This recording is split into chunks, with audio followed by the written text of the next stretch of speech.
For 23 years, Saturday golf with Dr. Andrew had been Richard's sanctuary.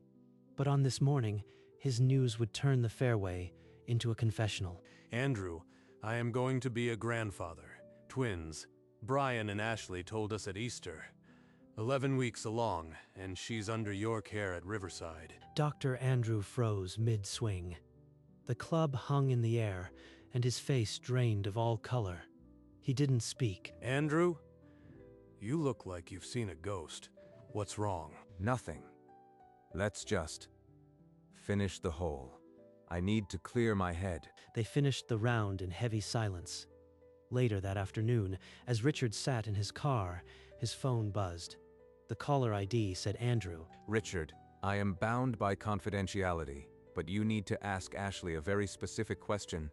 Which doctor is she actually seeing? What are you saying? She told us it was you. She even mentioned Riverside Women's Center. I can't say more. Just ask her. And Richard, I am sorry. The line went dead. Richard stared at his phone. The name Ashley, suddenly feeling like a stranger's. 2 weeks earlier, Easter dinner at the Reeves home. The pastel table was set, and a secret ready to explode. I have some news. Brian and I are having twins. I am 11 weeks along. Dad, can you believe it? Twins? We're gonna need 2 of everything. My grandchildren. After all these years, I never thought I'd live to see this day. My doctor is Andrew at Riverside Women's Center. He's the best with multiples. Richard reached for his checkbook. He wrote a check for $75,000. The memo reading, Head Start. This is for everything they'll need. Nursery, schools, the whole future. I've waited too long not to spoil them. Ashley took the check, her polished smile never faltering.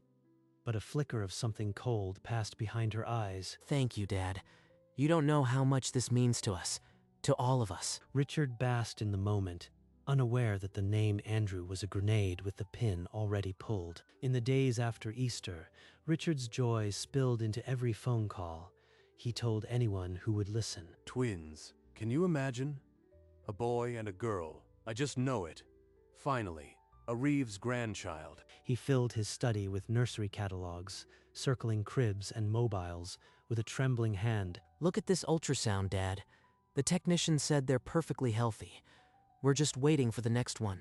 We've already picked out names. The family is going to be complete. At a baby store, Ashley expertly steered the conversation away whenever specific dates came up. When's the next ultrasound? I want to record it this time. Oh, it's not until next month. They rescheduled. I'll handle it, Brian. Richard, stacking onesies into a cart, dismissed the vague answer as new mom nerves. The joy was too bright to let a shadow in, and that exactly how the trap closed around him. Richard drove home in stunned silence, Dr. Andrew's cryptic warning echoing with every mile. Ask Ashley which doctor she's seeing. If she's not seeing you, Andrew, then who is she seeing? What does that mean? By the time he reached his study, one cold certainty had formed. He needed proof, not questions. He picked up the phone and dialed a number he hadn't called in years. Klein, a private investigator known for digging quietly. Klein here. It's been a while, Richard. What's the trouble? My daughter-in-law, Ashley Reeves. I need you to investigate her medical history. Specifically, any obstetrician visits. Completely off the record. You suspect something? I'll need her date of birth, social if you have it, and a retainer. I'll email what I have. The check's in the mail. No one can know. Klein, not my son, not anyone. Richard wrote the check. The memo line, confidential investigation, feeling heavier than any golf scorecard. Then he called Brian with a rehearsed excuse about needing a PI for business, a lie that tasted bitter but necessary. Within an hour, Klein was at his keyboard. He called Riverside Women's Center. Voice calm and official. The answer came back like a locked door. No patient named Ashley Reeves.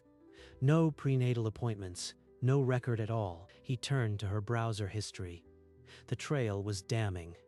Repeat visits to sites offering custom, printed ultrasound images. She ordered a 2-pack of fake scans. That's not a misunderstanding. That's a purchase. By evening, he'd assembled a preliminary file. No medical records, a secret order, and a name that didn't exist where it should. Richard, it's Klein. I am sending you something. She has no obstetrician file at Riverside, none. No file? Are you certain? She told us she'd been seeing Andrew for weeks. And there's more. She's visited websites that sell custom ultrasound images. I've attached the evidence. Richard opened the email. The report glowed on the screen, each line a punch to an old man's hope. She's been lying since Easter. Since the moment she held that check. My son is married to a con artist. Richard sat alone in his study. The preliminary report spread before him like a crime scene photo. The air felt thin. I should tell Brian tonight. But what if I am wrong? What if there's some explanation I am missing? He paced, then snatched the phone. Reached Klein on the second ring. Klein, get me the bank records. I need to know where that $75,000 went. Airtight evidence. Already on it. I'll trace the deposit. She opened a personal account. I'd bet my license on it. Richard hung up, a cold resolve settling. He'd wait for the full picture before saying a word. He typed a message to Klein.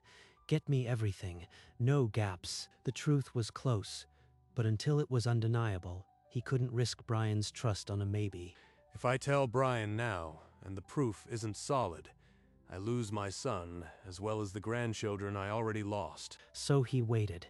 In the quiet of his study, Richard prepared to be patient, and that patience felt like holding a live wire. Across town, oblivious to the gathering storm, Ashley and Brian played the perfect expecting couple.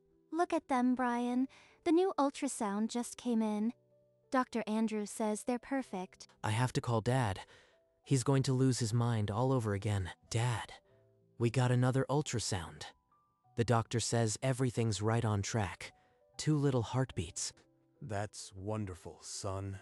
Really wonderful. I can't wait to meet them.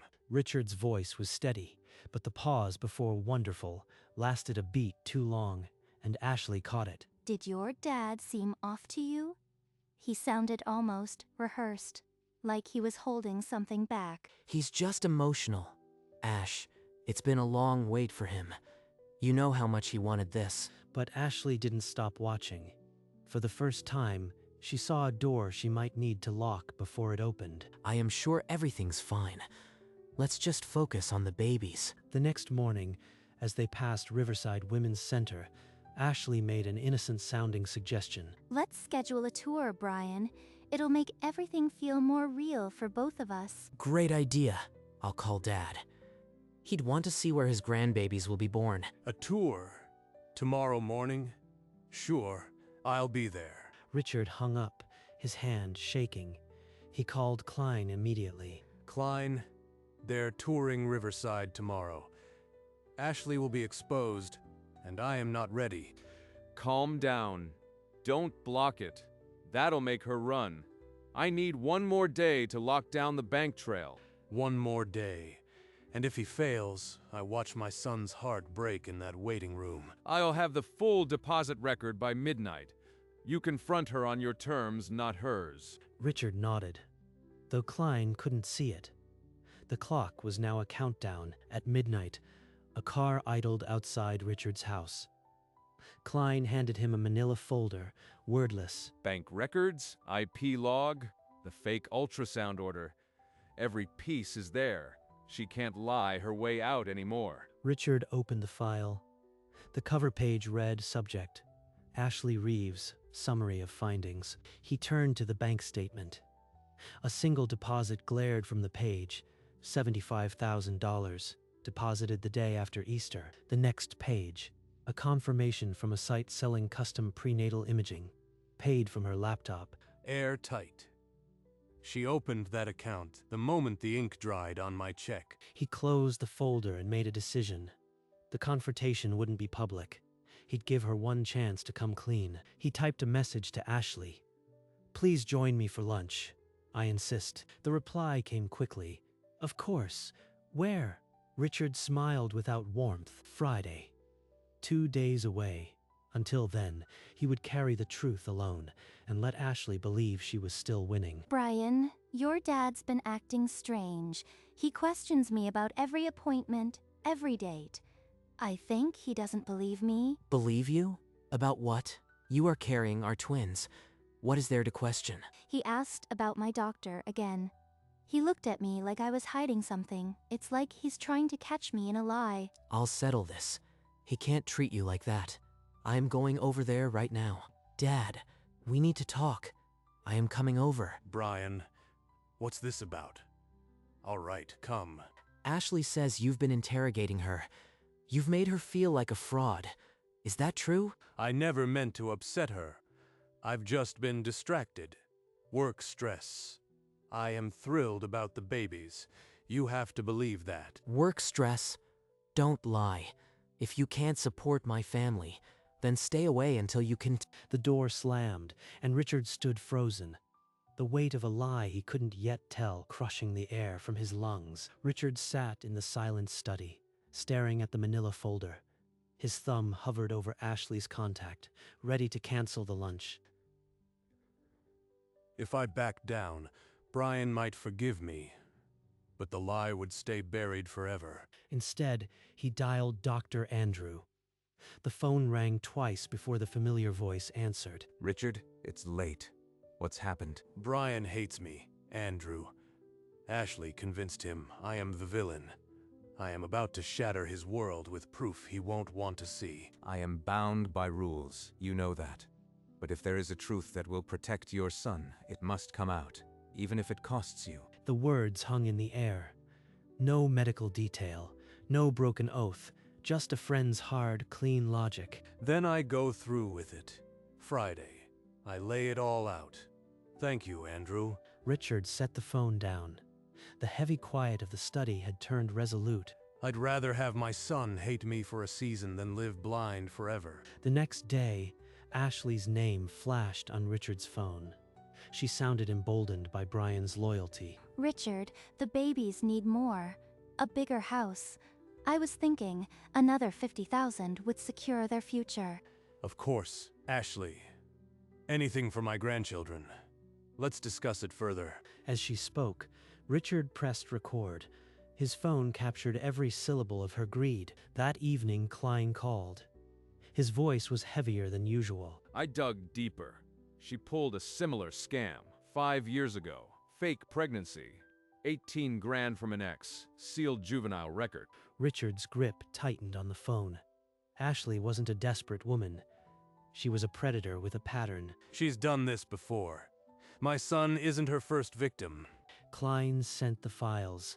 The dossier now included a fraud history that made the 75,000 look like practice. Richard's plan sharpened. He wouldn't just expose Ashley. He'd make sure Brian could never doubt the evidence. The morning before the lunch, Klein's voice cut through the phone. She booked a 4 p.m. flight.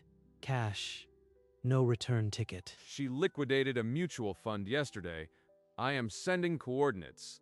You intercept her before she reaches the terminal. Ashley, the lunch is off. Meet me at the diner on 5th, right now. It's urgent. She didn't answer. 6 words from Klein had told him everything. She's spooked. She's running. An hour later, Richard drove into the long-term parking, scanning for her rental. Then he saw her.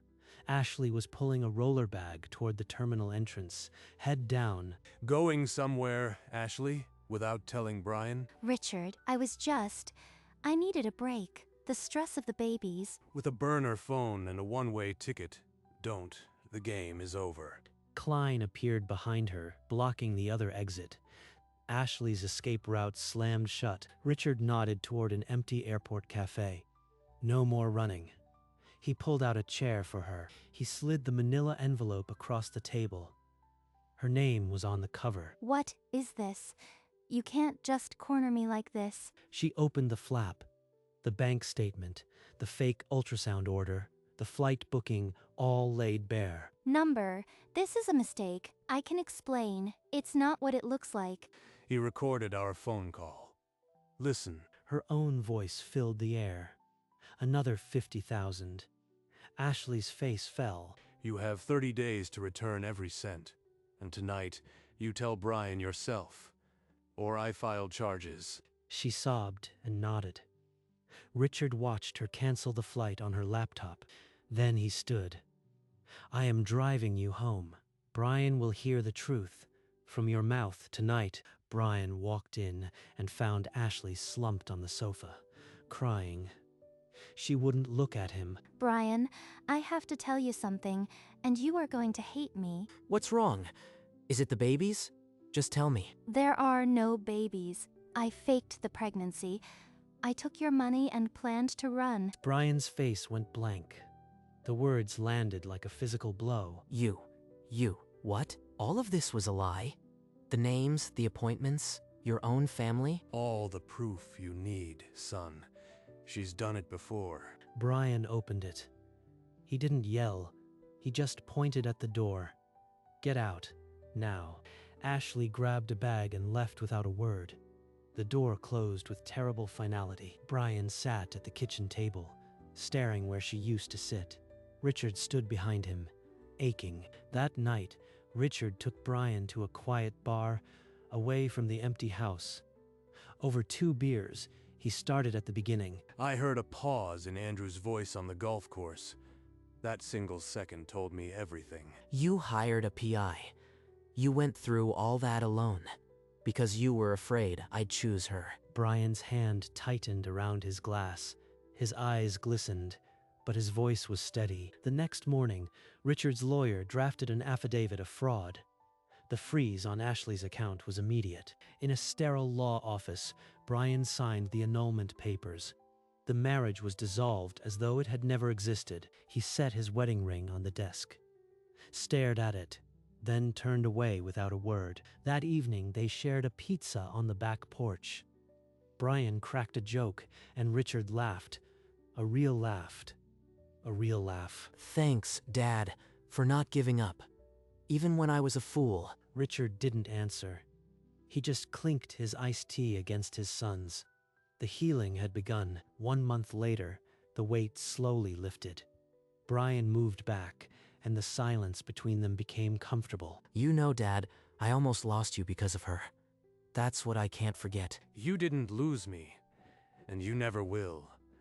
That's what fathers are for. I should have believed you. Instead, I made you the enemy. You were deceived. There's no shame in that. The shame is hers. Let's invite Andrew to golf. He needs to know he saved us both. Already called him. He said Saturday tea time is waiting. Brian stepped forward and embraced his father. The past broke apart in that hug. In the garage, Richard checked his clubs. A small tag reading Grandpa caught his eye. He tucked it into his pocket. Maybe someday. For now, Saturday was enough. Saturday morning, the first tee. Richard, Brian, and Dr. Andrew stood together under a cloudless sky. Dr. Andrew, I owe you more than a thanks. You set this whole truth in motion. I only did what my conscience allowed. When Richard mentioned my name on this same course, I knew instantly. I stopped mid-swing because I'd never had a patient named Ashley. The shock almost broke my club. That paused second saved my son from a predatory liar. Our friendship was the map to the truth. They walked the fairway, laughter returning with every hole. The game that once carried a warning now held release. I'll join you both every Saturday. This course is where I want to be. With family that's true.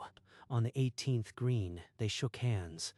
The setting sun framed them like a seal on a hard-won pact. Dr. Andrew walked toward the clubhouse, a cap tip and a quiet smile, the only reminder of his secret role. Richard and Brian stayed behind, toasting iced tea on the terrace. The twins who never were had been replaced by something real. The terrace had emptied. Richard and Brian sat alone, the afterglow of the round settling between them. I never wanted us to be enemies, Brian. The thought of losing you was worse than any lie. I couldn't stay mad, Dad. You saved me from a life built on fiction. That's love, not betrayal. Not betrayal. Richard's eyes glistened. He raised his iced tea. To truth. even when it hurts, and to second chances. Their glasses clinked, a sound heavier than any celebration. The sun dipped below the horizon, painting the fairway in shades of gold and ending. Some families are broken by lies, but this one had been rebuilt by the very thing Ashley tried to destroy. Richard looked at his son and saw the man he'd feared losing. Present, whole, his, and in that quiet twilight, a father's love settled into a peace no money could ever buy. The Saturdays that followed became sacred. No drama, no secrets, just swings and silence. Brian's swing improved, but it was his laughter that meant the most. Richard clapped every putt. Dr. Andrew never spoke of Ashley again, but his presence was its own sermon on integrity. One evening, packing the clubs, Richard spotted the grandpa tag again. This time in Brian's bag. I kept it, Dad. Someday. For now, Saturday is enough. Richard didn't answer. He just clapped his son's shoulder, and they walked. The fairway stretched ahead, endless and forgiving. No finish line, just the rhythm of a healed life. Some men build empires. Richard built a bond that fraud couldn't touch. Every Saturday, they golfed, not as savior, victim, and doctor, but as friends, a family, rewritten on the green. The whole story turned on a single instant. A golf club frozen in midair, a doctor's face that told everything he couldn't say. From his car, Andrew tipped the first domino. No medical detail, just an old friend's plea to ask the right question. He never took credit. Every Saturday, the cap tip said more than any headline. Richard didn't build an empire. He built a safety net no con could shred. The money returned. But the real fortune was the son sitting beside him, whole. No dramatic courtroom. No viral revenge. Just a golf course, iced tea, and 3 men who chose each other. Some families are born. This one was rebuilt, fairway by fairway, truth by truth. If you walk that course, you might see them, a doctor who kept his oath, a father who broke a lie, a son who learned what love costs. Ashley's punishment wasn't a cell. It was the empty space where a family used to be. And every Saturday, on the green, Richard smiled. The game had been won. The fairway will be there next Saturday, and the Saturday after that. The game doesn't end, it just starts again. Richard never needed a crowd to witness his win. A son who came home was audience enough. There is no revenge in this story. Only a quiet man, a quiet course, and the loudest kind of love, the kind that waits. Brian learned that a father's silence isn't absence. Sometimes it's the only shield that holds. Ashley's name faded from conversation, then memory. What remained was forged on the grass. If you pass that course at twilight, you might see 3 shadows walking, a doctor, a son, and a father who outlasted a lie. They don't need to speak. Every swing is a conversation. Every putt, a promise. The game was always about more than golf. It was about finding your people, even when you have to lose one to find the truth. So raise a glass, water, iced tea, or something stronger. Some families are forged in fire and fairways. This was that family. Thank you for walking the course with us. The fairway is open. The game goes on.